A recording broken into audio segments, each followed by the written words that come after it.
Alors dans cette vidéo, nous allons rendre conforme avec 2-3 modifications notre logement à la réglementation pour les personnes à mobilité réduite, donc on a sous les yeux.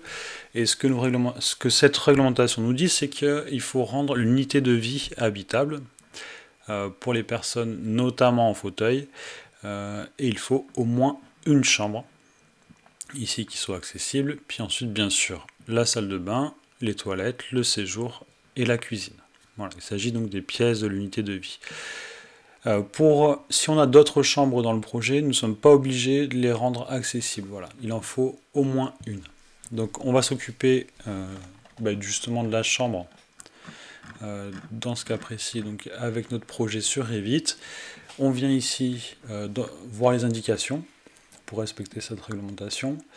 Et donc on peut lire ici les paragraphes et bien sûr se servir de ces schémas. Donc on voit ici que pour un lit en 140 par 190, c'est ce qui a marqué ici, il faut respecter certains espacements avec les cloisons, notamment ici sur les côtés, donc 1,20 m, 1,20 m de chaque côté, ici, et 90 cm entre le pied du lit et la cloison.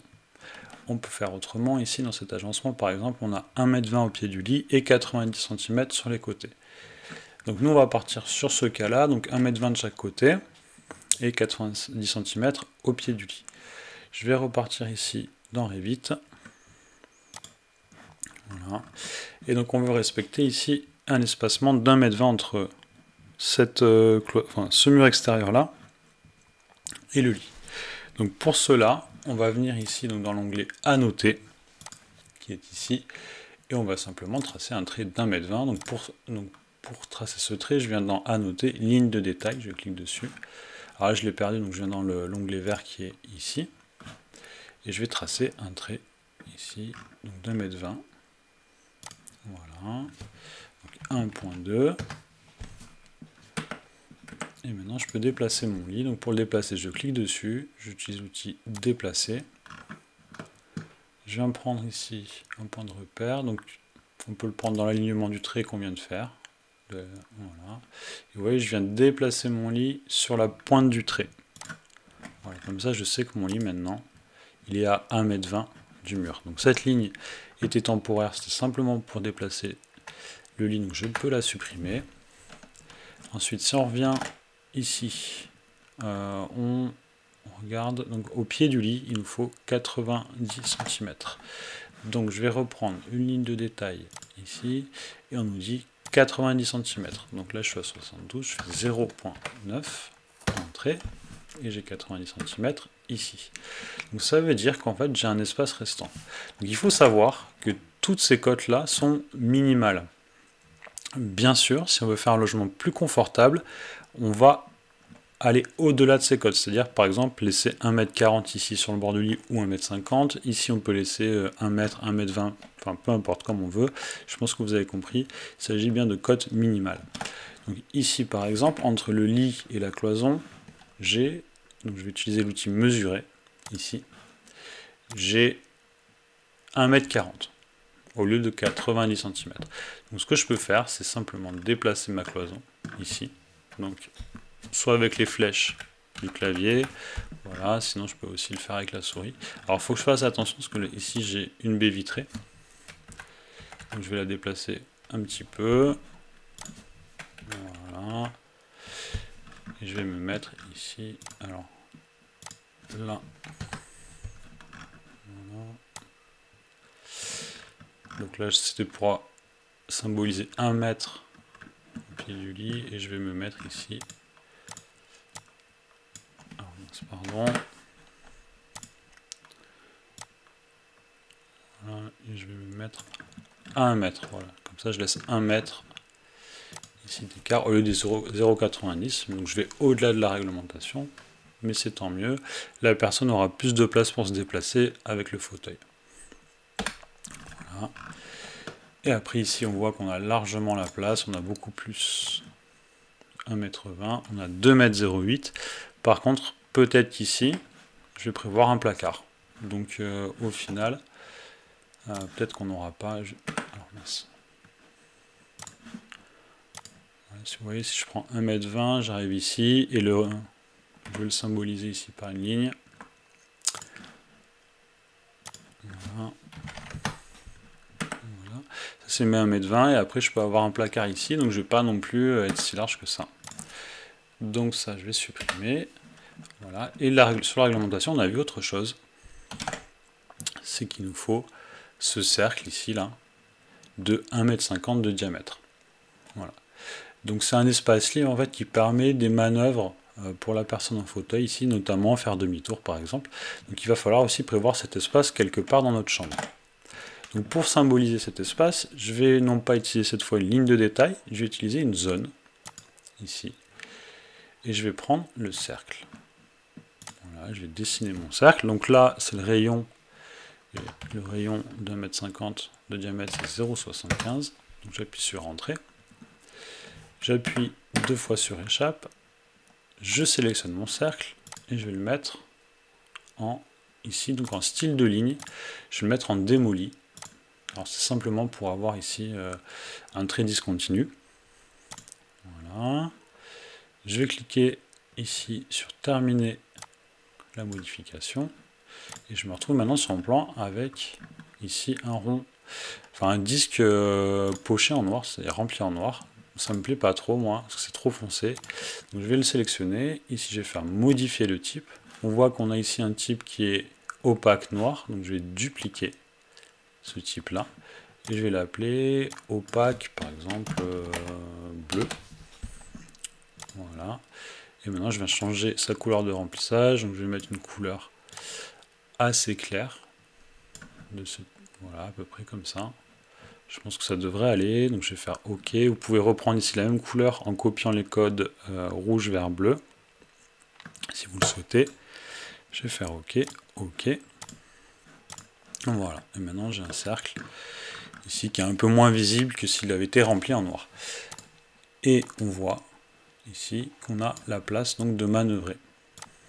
Ici, alors ça pourrait être ici, mais il ne faut pas chevaucher l'ouverture de la porte. D'accord. Donc il faudrait changer ici le sens de la porte. Voilà. Et on voit ici qu'on a l'espace. Par contre, le placard, alors si sinon il faudra peut-être que je déplace cette porte-là. Donc on peut imaginer la cuisine qui va venir plus vers là. La porte, on va l'imaginer peut-être ici. Hop. Donc dans l'autre sens. Voilà. Ici. Et après on peut imaginer un placard. Donc je vais aller dans Annoter. Je vais simplement faire ici une ligne, donc un placard de 50 de profondeur. Voilà. Donc le placard de 50 devrait passer ici avec la zone de manœuvre. Voilà. Bon, ça, c'est des choses qu'on verra peut-être plus tard. Voilà. En tout cas, ici, avec cette configuration, j'ai bien mis 1,20 m. Donc je peux venir côté. Ici, je peux venir dans Annoter. Je vais prendre pas une cote alignée, ça sert à coter les murs en entier. Je vais prendre une cote linéaire. Donc il me faut, j'ai coté entre cette intersection là et est-ce que ça va fonctionner? Voilà. Alors là je l'ai fait par rapport à la bim, c'est par rapport à la cloison qu'il faut le faire. Je refais ici donc entre ce coin et ce coin, voilà. J'ai bien mis 1,20 m. Ici, je peux coter également entre ce coin. Alors les côtes alignées, il faut prendre à chaque fois des, vous voyez, des intersections là, entre deux traits. Voilà, là j'ai bien 1 mètre. Ici, OK. Et je peux également annoter et je peux coter le diamètre du cercle. Voilà, 1,50 m.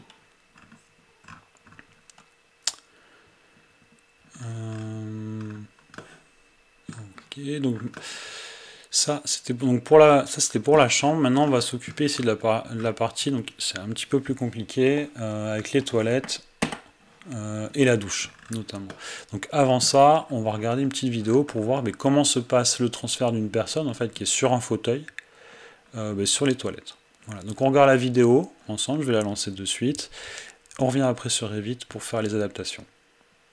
Je vais vous parler d'un moment important, c'est le transfert. Le transfert, qu'est-ce que c'est? C'est se déplacer, par exemple, dans le cas présent, du fauteuil vers la cuvette de WC.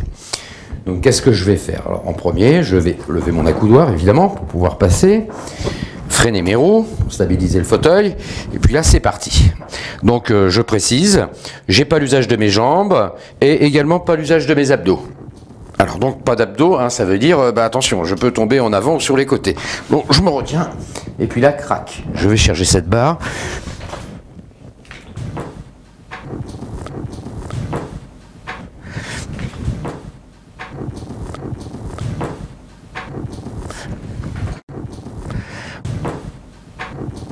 J'ai remarqué cette petite barre là, elle me fait envie, j'ai envie de l'essayer.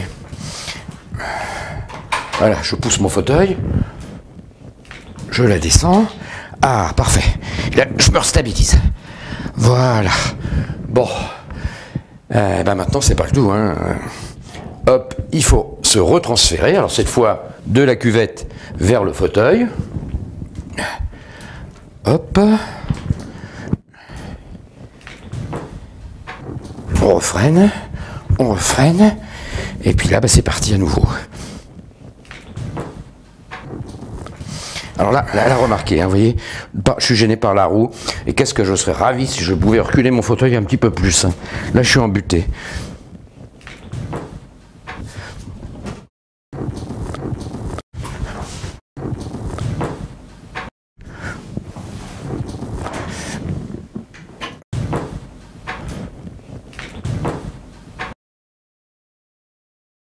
Hop, mes accoudoirs, voilà. Qu'est-ce que j'ai apprécié sur cette opération? Cette barre. Sans elle, je ne pouvais pas me transférer. J'ai apprécié celle-ci également. Elle m'a aidé à me restabiliser et à me tenir. Voilà, donc on vient de voir la vidéo. On a vu comment se passait justement ce transfert donc, entre un fauteuil et des WC en fait, WC suspendus par exemple. Et on va un peu mieux comprendre pourquoi la réglementation nous demande une certaine zone qu'on appelle une zone d'usage. Donc je vais revenir ici sur ma documentation et je vais regarder, voilà, ici. Donc la réglementation, ce qu'elle nous demande en fait, voilà, pour les toilettes par exemple, c'est une zone d'usage, donc espace d'usage de 80 cm de large et de 1,30 m de long. Donc ça c'est pourquoi? C'est pour que la personne puisse venir mettre son fauteuil, puis ensuite faire le transfert là, avec ici la barre d'appui, qu'on va venir bien sûr, qu'on va venir rajouter dans Revit, on la voit ici. On a une barre d'appui donc horizontale et une barre d'appui verticale. Donc ces choses-là, on va venir les ajouter, ainsi que la zone d'usage. Donc je vais revenir dans Revit. Ici, moi, dans mon projet, j'ai mes toilettes ici. Donc je vais venir prendre une zone. Voilà. Je ne vais pas prendre opaque noir, mais je vais prendre opaque bleu. Pour correspondre au cercle, enfin au disque que j'ai dessiné tout à l'heure. Et je vais tracer, donc c'est 1,30 par 80. Donc je vais la tracer un petit peu au hasard, puis je vais venir modifier les cotes ensuite. Donc ici, 0,80. Ici, 1,30. De la même façon, je vais sélectionner ici mes 4 côtés. Je vais les mettre en démoli. Dire OK. Alors bon, je vais enregistrer le projet. Donc j'y suis. Et ici, j'ai mon espace d'usage pour le fauteuil. Et qu'est-ce qu'on voit? Entre mon receveur et mes toilettes, je ne vais pas avoir assez d'espace. Donc même en collant un petit peu là, ici mon espace d'usage, on voit ici que mon receveur vient empiéter. Donc en fait, ce qui va se passer, c'est que la personne va venir dans cet espace-là et risque en fait de... risque de, comment dire, de buter en fait sur ce receveur. Donc j'ai deux possibilités. Donc je peux également décaler ici la cuvette. Donc là, je vais quand même garder alors, au moins 20 cm. Alors c'est peut-être même trop peu, 20 cm, on va voir. Et l'autre solution, c'est d'enlever ce receveur qui a une certaine épaisseur et de simplement venir placer un siphon. Donc c'est ce qu'on va voir. On revient sur la réglementation pour voir ce qu'elle spécifie. Donc là, on n'a pas vraiment de distance à respecter. Donc elle n'est pas forcément très précise, on a un ordre d'idée un petit peu ce qu'il faut faire, mais j'ai trouvé voilà, d'autres indications. Ici, dans ce cas-là, par exemple, il faut à peu près, donc entre l'axe ici de la cuvette et la barre de relevage qui est horizontale ici, il va nous falloir 400 à 450. Donc déjà, on va commencer par placer cette barre d'appui. Pour cela, on vient dans Architecture, Composants, et normalement, dans le pack de famille que je vous ai donné, il y a la barre d'appui qui est ici. On va la placer là. On va regarder. Il nous faut 300 à 400 depuis ce mur-là. Donc je vais venir ici, côté depuis ici. Donc 300 à 400, j'y suis, je vais mettre entre les deux 0,35. Voilà. Et après, entre la barre et l'axe de la cuvette, ici, il va me falloir 400 à 450. Donc là, je vais coter depuis, alors mince, 20. Alors, ce que je vais faire, je vais le déplacer. Alors si je fais 0,4, ça donne quoi? Alors, je vais mesurer. L'axe.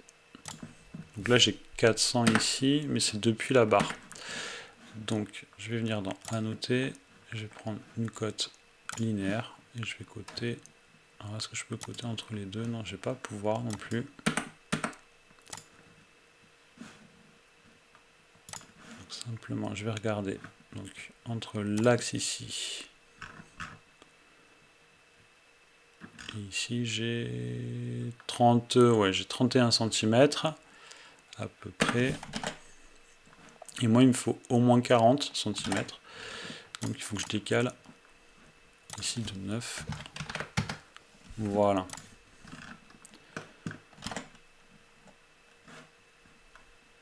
Ce qui me paraît beaucoup, mais ça a l'air d'être ça.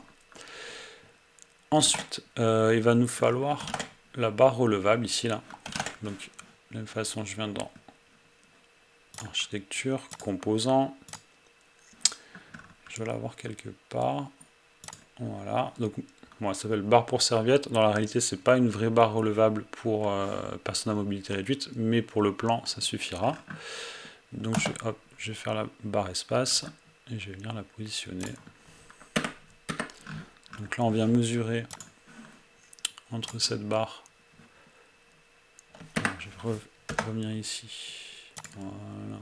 Et l'axe, je suis à 46 et il me faut, vous voyez, ça va pas, 400 à 450. Donc je vais reprendre ici. Donc je fais 1,52 m là. Donc si je veux décaler de 5 cm par exemple, je vais faire 1,57. Voilà. Et maintenant, voilà, 41 cm. Du coup, je suis bien dans ce qui est demandé. Ensuite, ma zone d'usage, on n'a toujours pas réglé ce problème-là. Voilà, parce qu'en fait, je vais empiéter.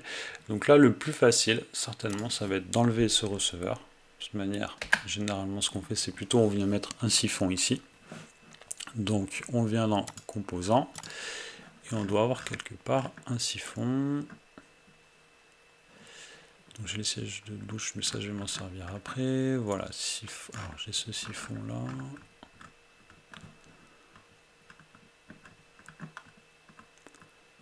Bon, je vais mettre ce siphon. Voilà, donc je vais avoir un siphon de sol ici. Voilà, et après je vais avoir donc mon siège. Donc ça c'est ce qu'on a vu donc, dans la vidéo. Ici.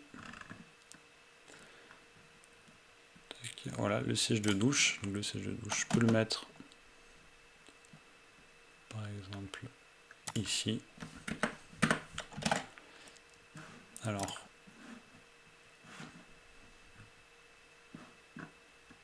bon, le siège de douche, j'ai pas vraiment d'indication sur la position. On va le mettre en tout cas ici, à la limite de la zone d'usage. Parce que de la même façon en fait, que pour les toilettes, il va y avoir un transfert ici entre cette zone et le siège de douche. Voilà. Et je vais avoir ici une barre également, une barre horizontale.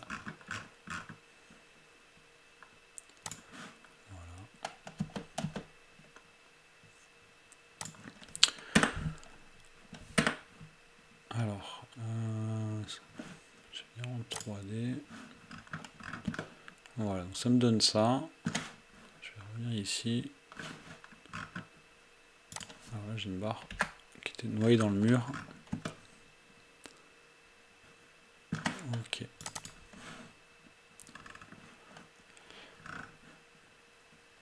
Hop. Alors, bon, je vais laisser le siphon comme ça pour l'instant. Et après, j'ai le meuble vasque ici. Donc, si je vais en 3D,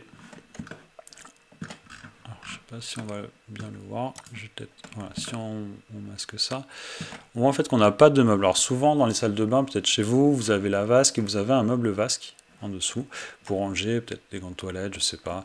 Ça peut être, enfin voilà, vous rangez certaines choses dans ce meuble-là. Et ici, dans ce cas-là, on ne va pas en mettre, et c'est volontaire, parce que vous allez voir que il va falloir que la personne puisse passer ses jambes. Donc quand elle est sur le fauteuil, il faut qu'elle puisse passer ses jambes sous la vasque ou sous le lavabo. Elle va pouvoir se brosser les dents, se laver les mains, etc. D'accord? Donc volontairement, ici, on ne va pas rajouter de meubles.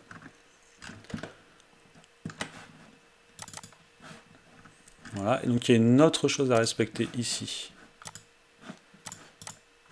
Au niveau de la salle de bain, c'est à nouveau, voilà, donc ce cercle de 1,50 m. Donc on va venir copier-coller ici depuis la chambre, copier-coller, voilà, et on vérifie qu'on puisse bien, que la personne puisse bien manœuvrer. Voilà, donc là c'est plutôt bien. Ce que je vais faire, à la limite même on pourrait gagner un peu d'espace. Alors non, je vais laisser la salle d'eau comme ça, parce que peut-être que ici je mettrai peut-être un lave-linge, je ne sais pas, donc je vais garder l'espace là. Ce que j'aurais pu faire peut-être temporairement, c'est voir si je peux prendre cette cloison et la rapprocher ici, vous voyez, pour gagner un peu d'espace. Mais c'est bien quand même de conserver assez d'espace, surtout dans les logements adaptés. Donc voilà pour la salle de bain. La chambre, c'est fait également. Donc on va pas... Le but, c'est pas de suivre scrupuleusement toute la réglementation, ce serait beaucoup trop long. C'est simplement de vous donner quelques explications de à quoi il faut réfléchir. Donc la zone d'usage, on a vu que c'était important, notamment à travers la vidéo. Là, c'est peut-être un petit peu serré d'ailleurs. Et puis aussi ces zones-là, hein, de 1,50 m, pour pouvoir manœuvrer confortablement le fauteuil. Voilà. Alors si je peux peut-être rajouter sur la cuisine, mais c'est vraiment un détail. Ici, ce qu'on a une cuisine ouverte, donc on n'est pas vraiment soumis à ce cas-là. Il faut prévoir 1,50 m ici, entre la cuisine et la prochaine cloison. Ici, comme dans le cas d'une cuisine ouverte, en fait, on voit qu'on a largement la place de manœuvrer. Voilà. Donc je m'arrête ici pour cette vidéo.